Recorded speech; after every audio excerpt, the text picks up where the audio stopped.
I don't know. Yeah, look at the pictures of him.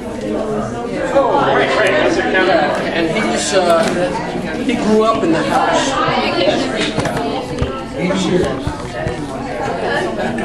That's what I told him. I'm 80 years old. Yeah. So what all has been happened over there and what's going on is very unclear. Well, we're going to keep it as it is. It'd be nice. I don't know. Do you know Chris? Just met this. Okay. Because he's a he can write tickets. Okay, we're good. Can everybody take a seat, please? I don't know if the coffee's ready, but there are refreshments, cookies. Coffee is not ready. Coffee is not ready. Okay. I'd like to thank everybody for coming out tonight. Get out of your house and go to another cool place. I just want to let you know, I hope you signed in and gave us your email address if you're not on our mailing list.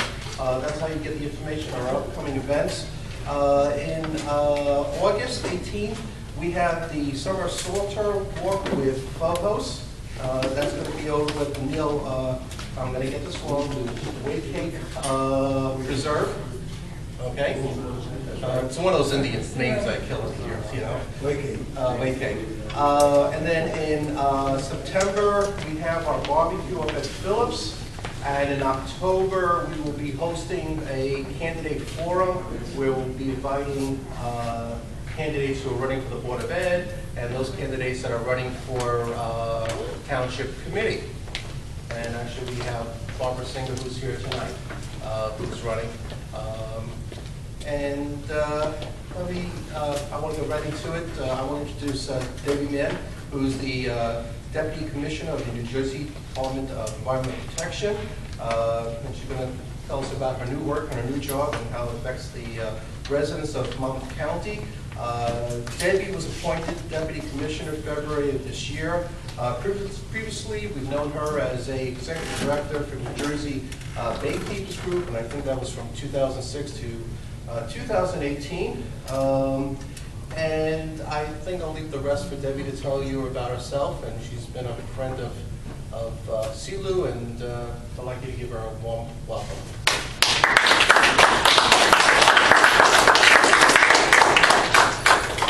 All right, thanks. We can keep it pretty informal. So once again, my name is Debbie Mann, and I just started at DEP. And prior to that, I was at Baykeeper. Greg is here now. He's on Baykeeper. You probably know him better than you know me because he's been at Baykeeper for a long time working on issues near and dear to your heart. Prior to being at Baykeeper, I was a policy advisor for Governor Corzine on environment and energy for 2 years. And then that's when I came back to Baykeeper. I also was the chair of the New Jersey League of Conservation Voters, New Jersey LCV. That is a C4 entity that makes endorsements, so it's really about the politics of the environment. And we really started the chapter here in New Jersey, and we have a great executive director, Ed Potosnik, who does that and makes endorsements. So I care a lot about the environment, and now I'm trying to bring that into the department, into the agency, and it's been a really interesting learning experience. I'm happy to answer any questions you have at the department. I want to go through some of the priorities that we have from the governor and at the department and fill you in on some of the details. But the agency has a lot of things that it has to do under its umbrella. We are a permitting agency, a regulatory agency, but we're also trying to do planning and be responsive to emerging issues and be strategic about it. Unlike a lot of even the federal government, we have under our umbrella open space, so Department of Interior, Parks, Fish and Game, so throw in U.S. Fish and Wildlife. We have EPA, which is our permitting side, and I'm always forgetting one, maybe a little bit of energy. So we have a lot of different divisions under the department that we're all working on. So again, I'm happy to answer your questions and figure out where and how DEP intersects with your life. We were just talking about this property over here and trying to figure out like who has jurisdiction, and it gets really confusing. So one of the things I want to talk about is clean energy. Governor Murphy made the commitment to have 100% clean renewable energy by 2050. So some of the things that he's ordered us to do as the department through executive orders, I guess in a nice way, I'm going to ask politely, through executive order, is to rejoin the Northeast Regional Greenhouse Gas Initiative, RGGI, which I can talk a little bit more about, offshore wind development, and then development of an energy master plan. Our hope is that is a strategic look at, I should ask, are you a reporter? Yes. Okay, I just wanted to double check. Are you just talking? I am Chris Rizzo. Oh, he's Can I a just- good reporter. Okay, Yeah. can I just, 2 more times. Okay, I just need to report that back Yeah, no worries. to the press office in case we say something bad.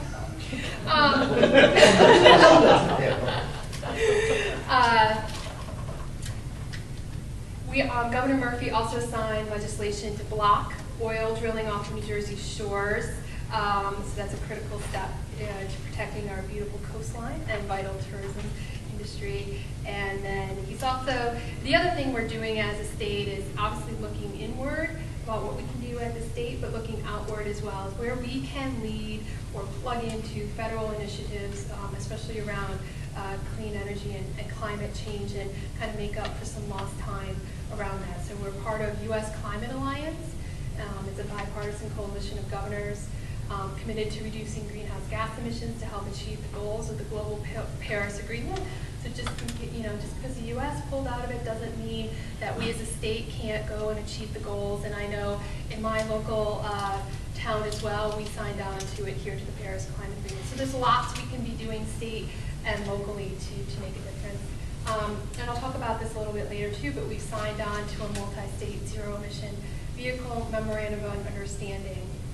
Can I dig into the RGGI stuff a little bit? So, all right, so this is a coalition of 9 Northeast states. It was started in 2009. New Jersey was an original member of it to create a regional market mechanism to reduce greenhouse gas emissions from the electric power sector. So think stationary sources, power plants, things like that. It places a cap on CO2 emissions from fossil fuel-fired power plants with a capacity to produce 25 megawatts of electricity or more. And the plants are required to obtain allowances for each ton of CO2 that their plants emit, and they can buy these allowances through a quarterly regional auction that the RGGI states host. So, and it's reduced, the cap is reduced every year to, kind of move the market and where we want to go with the reduction of emissions. And additionally, the state receives proceeds from the auction that we can invest into clean energy. So Governor Christie unfortunately pulled us out of RGGI in 2011. And it takes a while to get back in. We have to actually negotiate with the other states to come back into RGGI. They've set their cap, they've had their auctions, and here we're like, hey, we're back. Can we come in? And they're like, okay, well, let's figure this out. What does it mean to add your plants, your emissions into the system? Let's do some modeling, and let's figure out the implications of that. So we have a rulemaking process that we have to do at the department that went through a public process. There's 2 sets of rules that will be coming out for a formal public process. One is the mechanics of the auction. It has to, similar to what the other states have done. So there's consistency between the states on how the auction is run. And then the second is where the proceeds go from the auction. I'm going to tell you about that. Negotiate, rule. Oh, where the proceeds. The proceeds are actually governed by a 2007 piece of legislation that was passed in New Jersey. New Jersey DEP actually gets 20% of the proceeds, 10% can go to local governments. And yes, thank you. What kind of money are you talking? Well, to be determined. I think at the time, don't quote me on this, like literally don't quote me. At the time we pulled out, we were looking at like a few $1 million a year that was being generated. And so it's like a few $1 million, depending on where we are set with the cap. And so the idea was 10% go to local government, you know, kind of done through a transparent process on how that goes. And then 10% DEP can spend on to support restoration and enhancement of state forests and tidal marshes, which are carbon sinks. The other thing is 60% goes to the Economic Development Authority, EDA, in New Jersey, to promote efficient, state-of-the-art electric generation facilities. And 20% goes to the Board of Public Utilities to reduce electricity costs for customers and electricity demand, so energy efficiency projects. One thing that we're really trying to do is work closely with those other agencies to see where we have some synergies with projects. And this criteria and how we propose to do this would be part of a public process that people would see and be able to comment on, kind of how we decide to do this. The other thing that was added by Governor Murphy, and I'll talk a little bit about this, is in one of his executive orders, he ordered the agencies to give priority to providing financial support for communities that are disproportionately impacted by the effects of environmental degradation and climate change. So what we did is actually add a fourth, or sixth criteria in addition to the law to look at kind of disproportionately impacted communities as one of the scoring criteria, and that's appropriate for us to do so.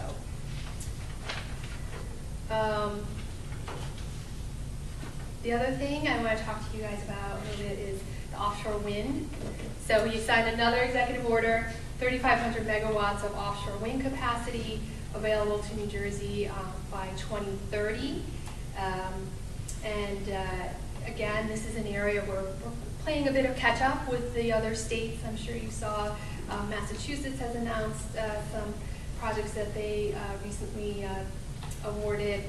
New York, what New York did, and I want to talk about this a little bit, is did put work in coordination with the federal government, the Bureau of Ocean Energy Management, BOEM, to do what they call a call for information. So New York also set a very ambitious offshore wind goal, and the waters that are probably most favorable are federal waters. So BOEM is in charge of putting those leases together. So New York said, BOEM, we want to look at some lease areas for offshore wind. Can you put that out? So what we're currently in the middle of is a public comment period on 4 proposed lease areas off mostly the Atlantic coast of New Jersey. I don't know if you've seen any information about this. We just finished up a round of stakeholder meetings. The closest one was in Belmar, because again, the areas they're focusing on are a little bit south.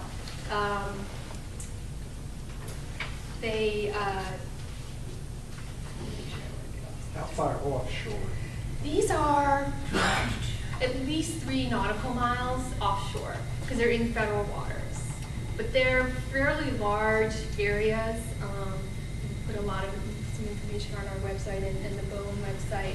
Yeah. Are you excluding that Bayshore Regional Sewage Authority planning to put them all over at Union Beach and strip a lot of residents? Well, I mean, we're only looking at offshore wind right now. So that would rule out the Union resident, Well, I think, for Union Beach. Yeah, I mean, the lease areas are also not in Rarity Bay either.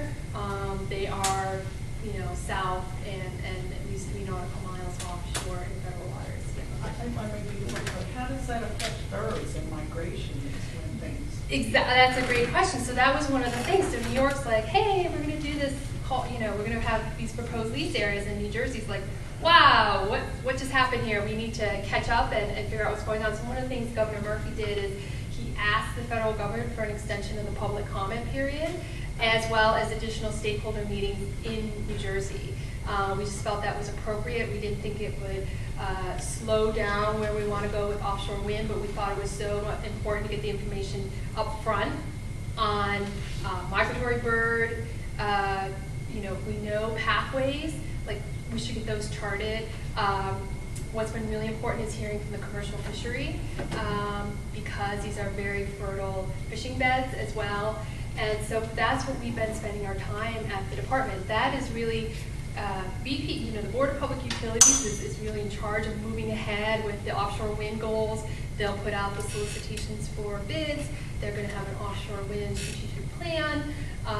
They're also doing, kind of a trading system similar to what we talked about earlier for offshore wind. So they have a lot on their plate. Where we come in is our fisheries and marine folks are looking at these types of impacts, as well as understanding the transmission and when it comes on shore and where it might be coming on shore. And so these are things we're really thinking about. We're talking to some of the developers, trying to get a better understanding of what they're thinking about, because we already have a couple of lease areas that companies own, are leasing out of Atlantic City, and these are additional ones, right? There was just today one of the companies, Orsted, which is a European company, launched a buoy, kind of that's going to collect information on wind speed and stuff. So they just had an event today in Atlantic City, so the comment period closes on the 30th of July, and folks have want to submit comments. Now there's still time, and like I said, we had these stakeholder meetings last week and the week before, where we were really trying to sit down with potentially and reduce user conflicts sooner rather than later. And so that requires looking at where the fisheries are used. Yeah. Who should the comments be directed to? They will. I can follow up. I gave my card out, but there's a website off of BOEM, and I'm not going to remember the whole URL, but yeah, and it has all the maps and everything like that. So won't forget, and I can provide you guys with that link. There's still time to do that, because they do have to be in writing, and this is just the first step in the development of the lease area. So BOEM went out with pretty big lease areas. As we are giving them more data about prime fishing areas, scallop areas, things like that, bird pathways, even recreational fishing, wrecks and things like that, the areas will shrink, and then they'll go out there'll be like an auction for the lease area, and that's when the developers are coming in and they bid on the lease area.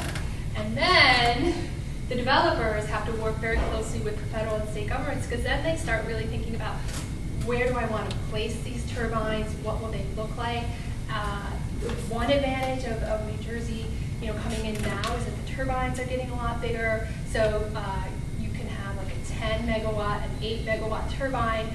There was in the prior administration, kind of more near shore offshore wind that was Fisherman's Energy that was approved, and that's inside state waters, inside the 3 miles, and that was, I think at the time they were looking at 3 megawatt turbines. So the technology is coming along, and so that's one of the things we're thinking about is, are there going to be fewer? And that's when, and then we really start looking at the siting impacts. We'll do very specific environmental impacts. So there's a few points of intersection along the way, but we want to make sure they get critical information up here, so that we're not putting out lease areas that might result in significant user conflict. Yeah, so we've done some studies already. It's a migratory bird. My husband's a fisherman. When he goes out, there's wrecks and there's all kinds of marine life.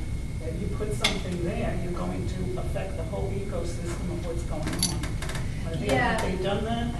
That's pretty important. Yeah, that's one of the things that keeps getting up. So we at the state are giving them the information as we have it, like the charted areas, and they have all. We were at the meeting, and they have all these fishing holes marked and everything, and it's there's a lot.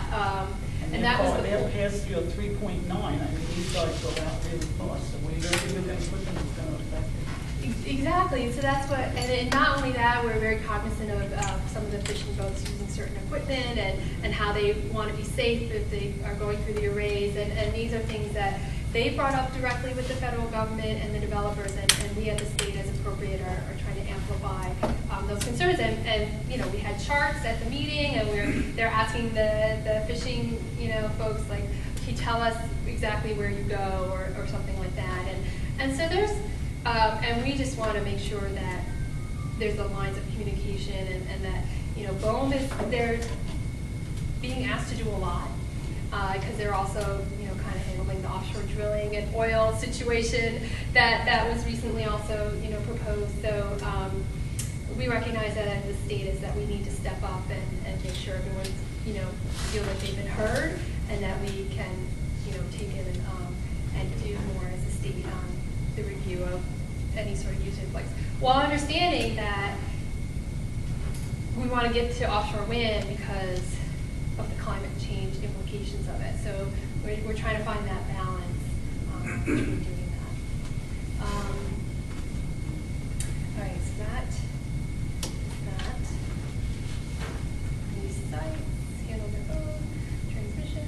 Okay. All right, that was all my offshore wind, so stay tuned. Oh, the other thing to be just aware of is the other part of that Governor Murphy's really interested in is like the supply side of offshore wind. So where you're constructing them onshore,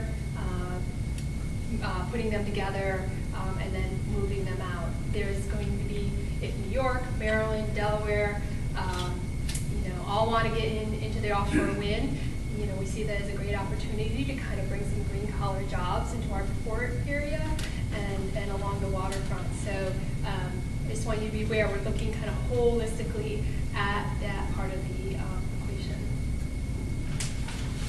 Are these turbines that they would be potentially installing sufficiently small that they could be manufactured in some place and still make it underneath the bridges and the tunnels around here, so that they don't have to be floated in by great pontoons or carried by giant helicopters, or just come sit in the airport parking lot because they can't move them to where they need to go? Denny, you have hit the exact question everyone is asking. Is can we get under, you know, the I mean, we can't get trucks to go Verrazano up Bridge? the Laurel Yeah. Avenue Bridge. Yeah, no, and that's something that is a consideration. Is you know, where if you're, you know, putting them, if you're erecting them, you know, onshore, how do you get them out? Because I think a lot of times the companies are trying to,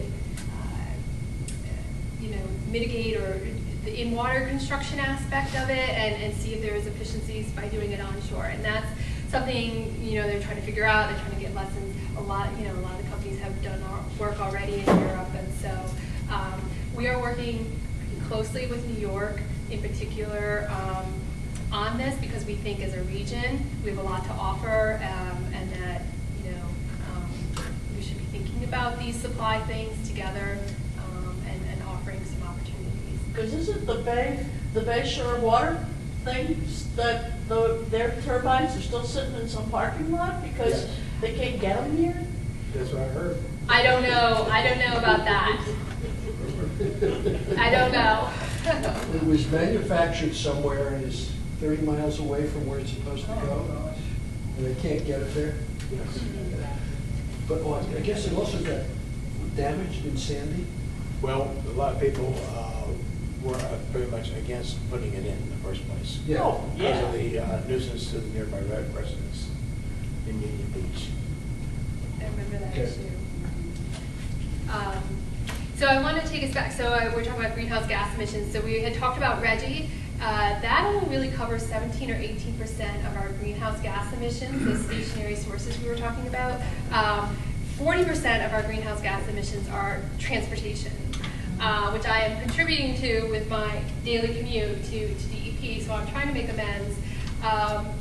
And one of the things I had mentioned before is New Jersey has recently joined into the multi-state zero emission vehicle, MOU, which, you know, puts an aspirational goal for each state of how many ZEVs they want to have in place over a certain number of years, which is helpful. I think it's good to have a little, you know, competition and something in writing that shows us and gives a signal to the market of the governor's commitment to this.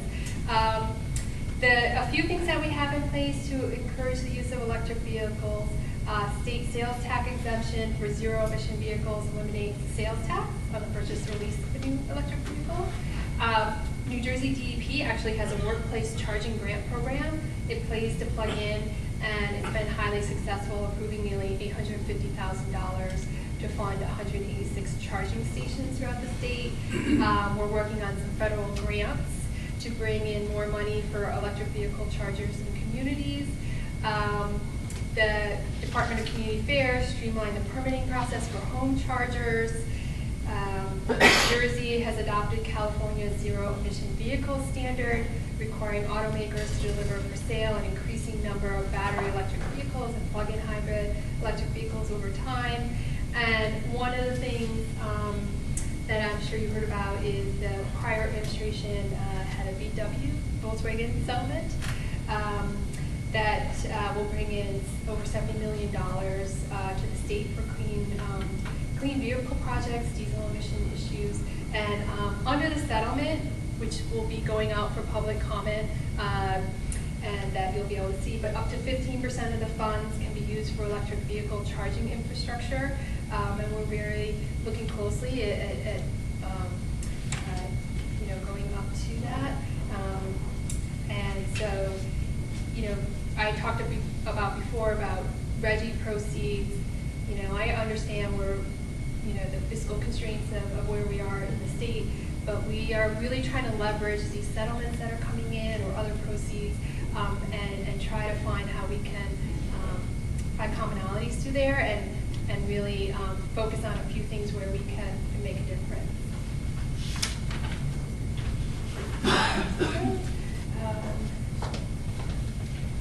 I haven't really talked about it a lot, but a lot of things that are keeping us busy at the department is taking strong stands, especially with other states, and fighting the rollbacks by the federal administration on our environmental regulations, and that includes the federal emission standards for cars and our other light-duty vehicles. So we are, working with our other states on that. And the last thing I'll say about this is the governor did sign an executive order for a new energy master plan for the state. He gave the Board of Public Utilities a year to put that together. They have just started the process. While it is very interagency, and it will be an update of the prior administration's energy master plan, there is a public component to that, which I know some are already plugged into. So you guys are well on it. But for us, it's going to be really important that we are looking at the transportation side of the equation, so that we are looking holistically at our greenhouse gas emissions.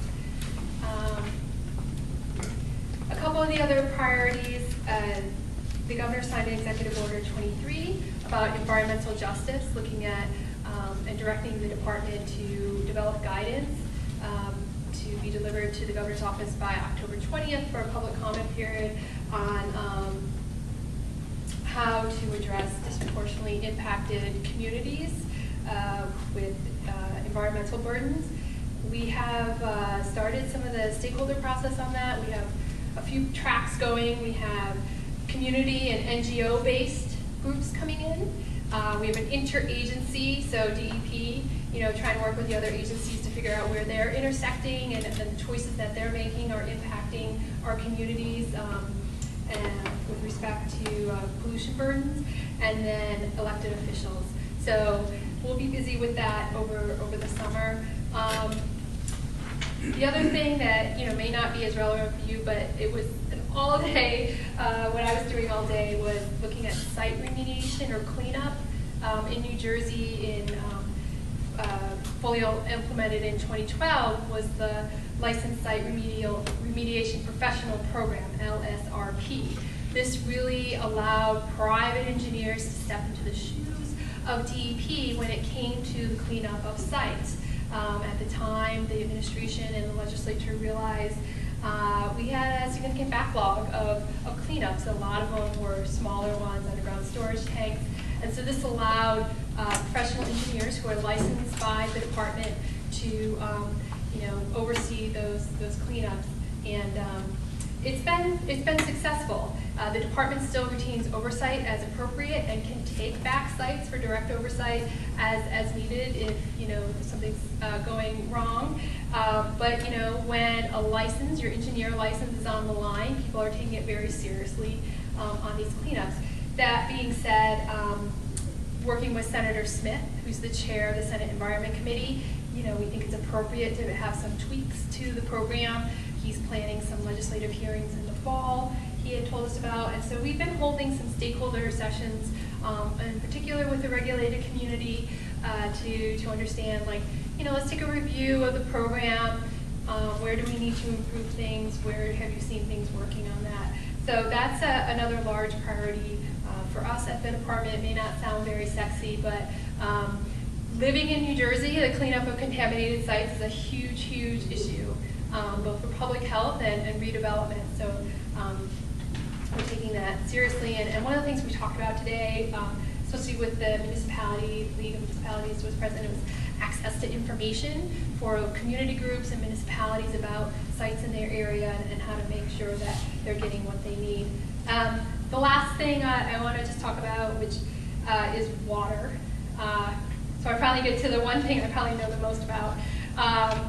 One thing we're looking at very closely and will be a priority for Commissioner McCabe is emerging contaminants in our drinking water. She's already been out speaking about this, including the fluorinated compounds. So some rulemaking has started last year, looking at PFNA. This is, some stuff that's found in the manufacture of Teflon or firefighting foam or things like that. Other states have started to look at it. Given our history in New Jersey, it's something we want to take a really close look at as well and make sure that folks have safe drinking water. The infrastructure, huge component, both in combined sewer, sanitary sewer, and stormwater. We have some legislation and rulemaking we have to do around asset managing. So what do you have? What kind of shape is it in? What are your plans to invest in your wastewater treatment plants or your drinking water plants? That's something that's mandated under some of the permits and regulations, but not always. And I think that's a huge interest of a lot of folks. And then there's legislation that's been pending about stormwater utilities. This would be permissive, it wouldn't be mandated, but it would allow towns, if they want to form a utility to regulate stormwater, which, as we know, in Raritan Bay and some of the local streams, it's runoff. That's the primary driver of pollutants, not necessarily a combined sewer. This could be potentially a tool, they have it in a lot of other states, that could make sure that everything is working accordingly, and if maybe some things need to be tweaked, come back around to it. So that, I think, made it through the Senate and still needs to go to the Assembly. But that is one of the tools that I know the legislature's been looking at and that we've been commenting on. And then lastly, I'm happy to answer any questions about the clinging jellyfish that have been used. That was right before Memorial Day that we had the first report, and we're like, of course, we have to tell people we've had our first sightings, absolutely. The more you look, the more you find them. And that's really nothing we can be doing at the department about that. Obviously, it's an invasive species that I'm learning a lot about from our scientists, and Paul Bologna at Montclair State, who's really the authority on it. Yes. Stormwater. Yes. Does your concern also cover problems with people's sump pumps? Just sending their water out into the public streets. There's a ordinance pending here tomorrow, theoretically. Here in town, at the Township Committee, they introduced an ordinance to regulate what you can do with the stormwater that comes out when your sump pump goes on. And apparently this is a really serious problem for some people. I happen to live in a sand pit, so the water, if you drop it, it goes straight down to the bottom of the earth. But I don't know whether other people have some insights into this sump pump procedure, or should we perhaps tell the Township Committee that doesn't like to listen to us, that this That's why is- someone's running for council. that this is something that, you know. That's what that I the did in my DEP town. I don't know what you do here, The yeah. DEP is worried about and working on. I am not, so I just want to be clear, I am not aware of any, DEP working on any sump issues coming out of residential homes, nor do I understand that it would be within our jurisdiction. So I'm not sure where, I'm not sure what the intent is behind it, if it's to, mitigate local flooding or make sure that stormwater doesn't become a nuisance. I'm not sure why Apparently, they in some haven't. places it has, and I am not familiar with the problem. According to the draft ordinance, it's supposed to get the town $500. Yeah, you can- non-refundable. A non-refundable That's right. permit for the town to, and you said your question is, my sump pump is causing a problem, and here's my $500 for you to think about it. And it somehow doesn't. Well, I will give that up to your town council to address your comments tomorrow night. I'm like. You want a 10-foot pole? 20 foot, potentially, yeah. Does the DEP have anything to do with these pipelines that are being planned throughout New Jersey? Natural gas pipelines. Gas pipelines? Yes, a lot. In particular, the one that's, well, there's obviously the ones in the Pinelands, but there's also one that's supposed to come up to the Raritan Bay, go under the Raritan Bay into Yes, I'm familiar with that. I'm also recused from working on that for the duration of it, just because I worked on it at Baykeeper. But also, more in general, I'll answer your Yeah. question about pipelines. Yes, DEP does have a role. Maybe I'll use the Penn East pipeline as an example. That's one in the more western part of the state. So our intersection there would come in mostly our land use permits, which oddly enough, a lot of our kind of stream crossing, wetlands encroachment, those are all under our land use division, not in our water division. Water division is more like drinking water, wastewater, discharge permits. Penn East even has, they're seeking right of way over Green Acres property, or DEP property. So we also have a property interest there, and we're actually in court. They've been seeking some eminent domain actions against the state. So that's where we come in. It's a linear development, but depending on what type of construction they're considering, and this one, Penn East, for example, has a lot of C1 streams that it's potentially impacting and stuff. So that's where we come in, and we take it seriously. It's also a FERC issue. So this larger picture of, kind of like larger picture of pipelines is again like a FERC issue. So that's, there's a lot of different parts of that. Now, I don't know if you have an update on what's going on. The last I heard was that some of these companies are seeking eminent domain on land owners who won't allow the pipelines to go through. Do you have any? I don't know specifically on the Transco NESI one, the NESA, because I'm not in the meetings. I'm just recused from that because it's an issue I worked on prior to coming to the department. On pennies, they're absolutely trying to use eminent domain, and they've gone to court to seek that. Yeah, and we're in court right now. The state is because of some of our property interests. Yeah. What's FERC? The Federal Energy Regulatory Commission, FERC, which is, as it stands, kind of looks at I'm learning a lot about it myself. I don't know, you probably know more than I do, but they look at like need for the pipeline, a need for electrical lines or other sorts of electrical generation thing. Very general question about DEP. How big a group is it, and what are more of the people involved of many things that you've mentioned?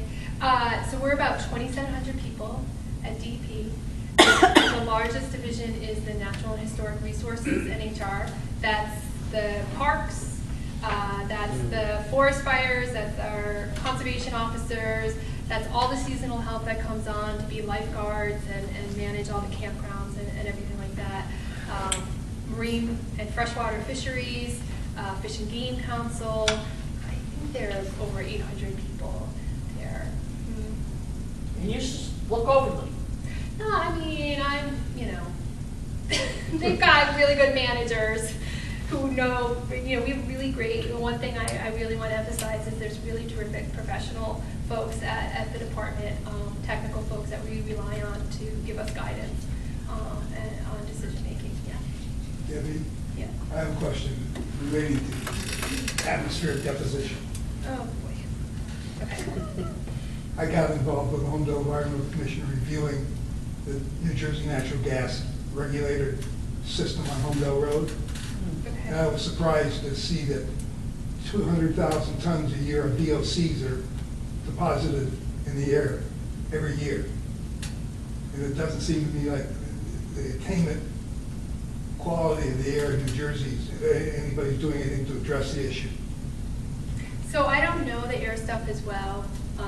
Well, I have a more specific question too. Okay, well, I don't know. I might have to follow up with you after we might have to follow up separately because I don't know if I can answer, but go ahead. It involves the permitting the natural gas. New Jersey Natural Gas is claiming that they don't need a permit for the 3 stacks of natural gas burning emissions that are coming out of the plant Where is the facility? on Homedale Road. I'm not familiar with the facility, so we can follow up offline, but. Yeah, it's a not been built yet. proposed regulator on a sizable gas line that's been in existence for a long time. Okay. And they claim when you depressurize gas, it's a fact, it cools. So you gotta be able to warm it so it doesn't freeze.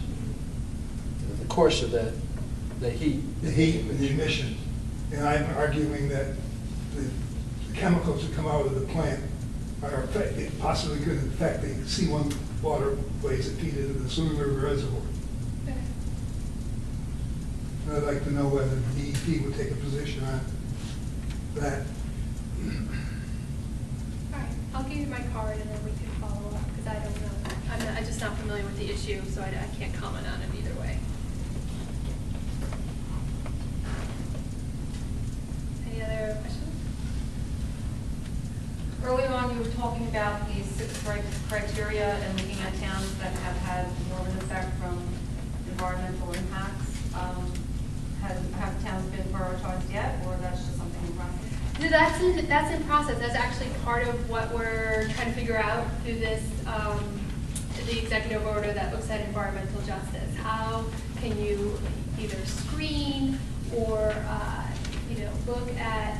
looking at different points of data for determining these areas in New Jersey. And it's, depending on what you're looking at, it's whether it's like an air quality criteria that you're screening for, socioeconomic index that you're looking at, or other factors. There's a lot of New Jersey that potentially could be looked at like that. Yeah. One other question. Do you have suggestions or a resource for us as a town on things that we can do as a town to lower our environmental impact? Well, one of the things that I call it more, we have a whole sustainability section in the department, but one of the things, I'll talk off with my other hat, that we did in our town up north is, I'm sure you guys are already in Sustainable Jersey, which has a number of,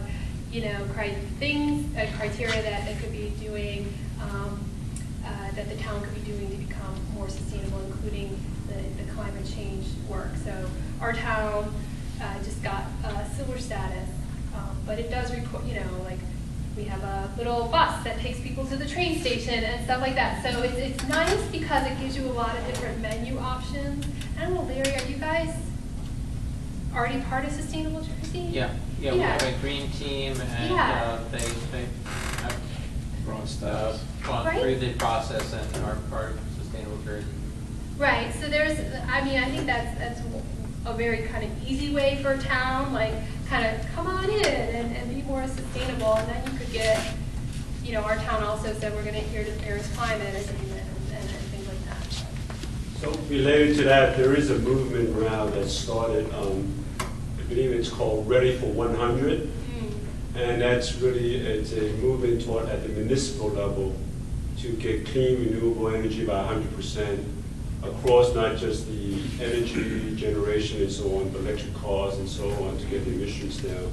So they already are nationwide, got more than 7 municipal that have subscribed, either pass a resolution or whatever to promise to do this. And that just started in New Jersey about 2 months or so ago. So there's some movement in Middletown and Homedale, not so much, but there's a few. So that, Not yet. yeah. Could you elaborate more on the stormwater utility and the timing? Well, that is a legislative initiative that we've been commenting on, and my understanding it's gone through one side of the legislature. It still needs to go through the other side. So I'm not sure of the timing. That's It was work done in 2014. right. There's been several. You're very smart. Several iterations of it. A few got vetoed.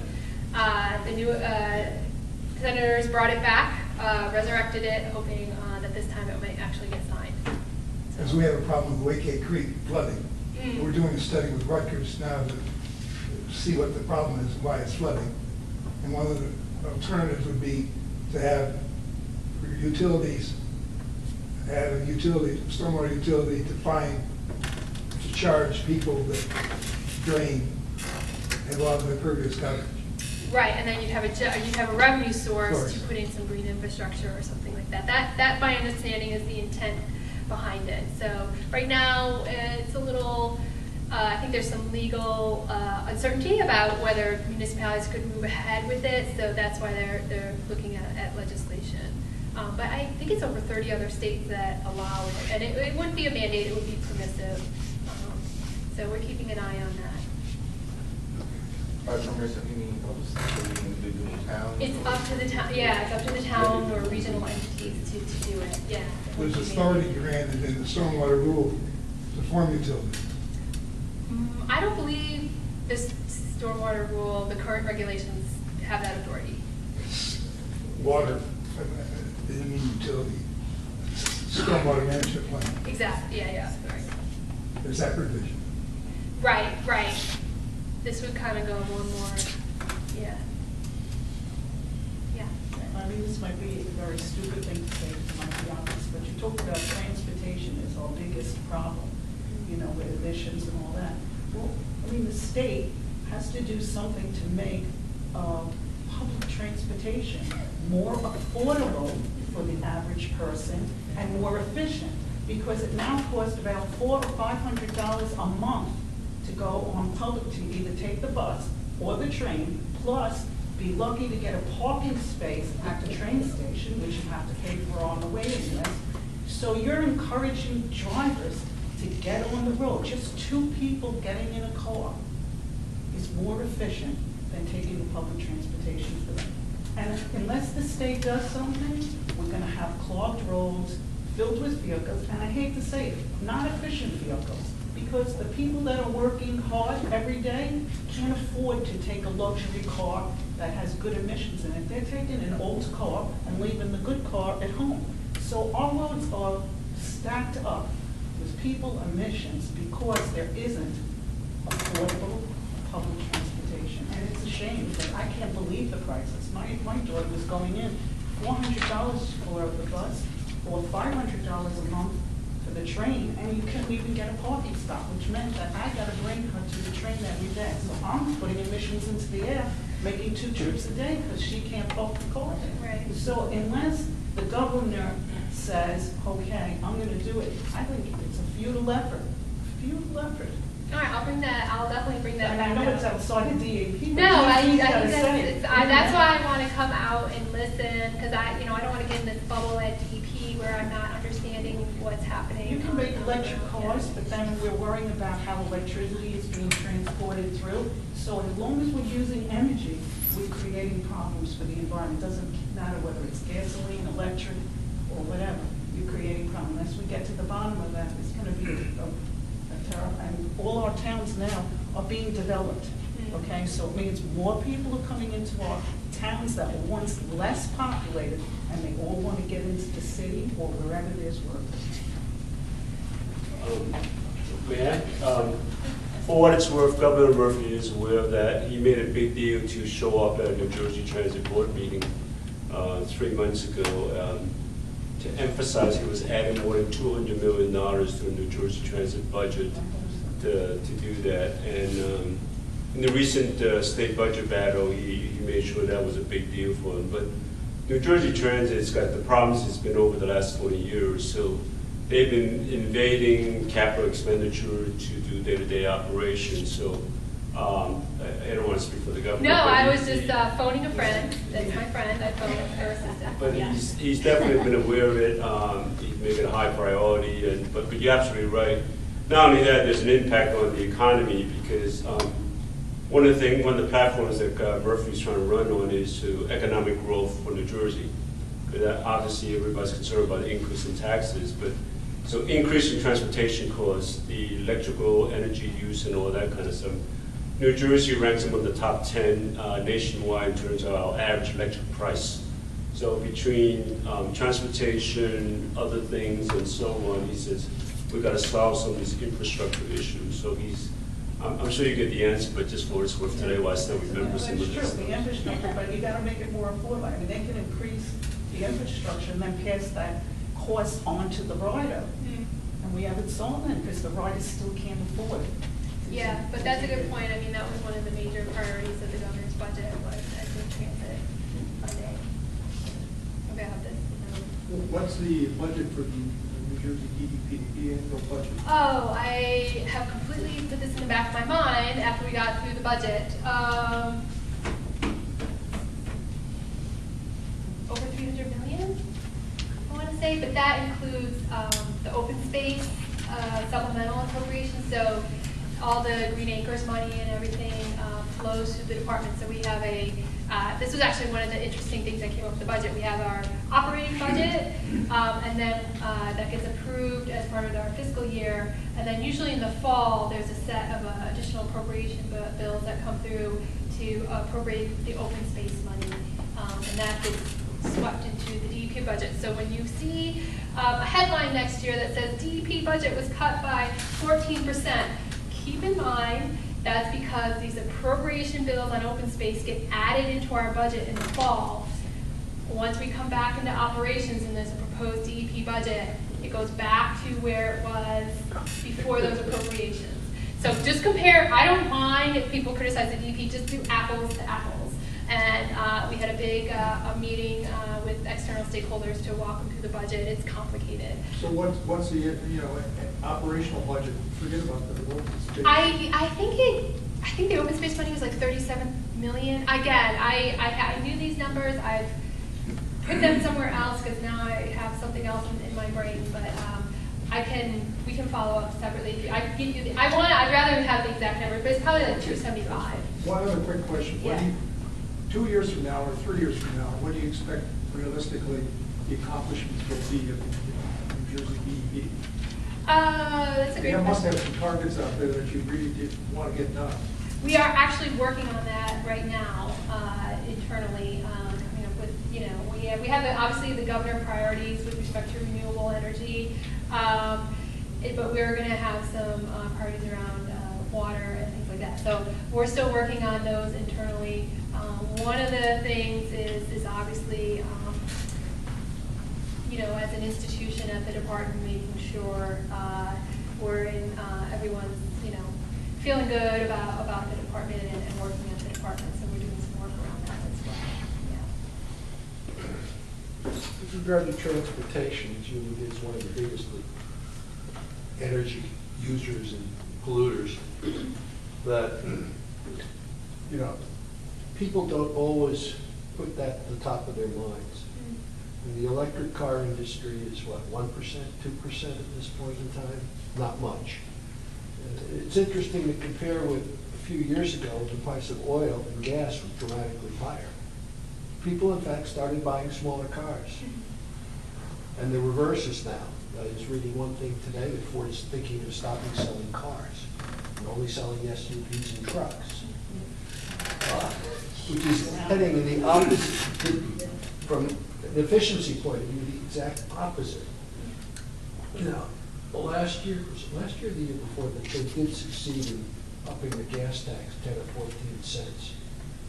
You know, it's a real simple if one could simply up the cost of carbon, a carbon tax or a gas tax.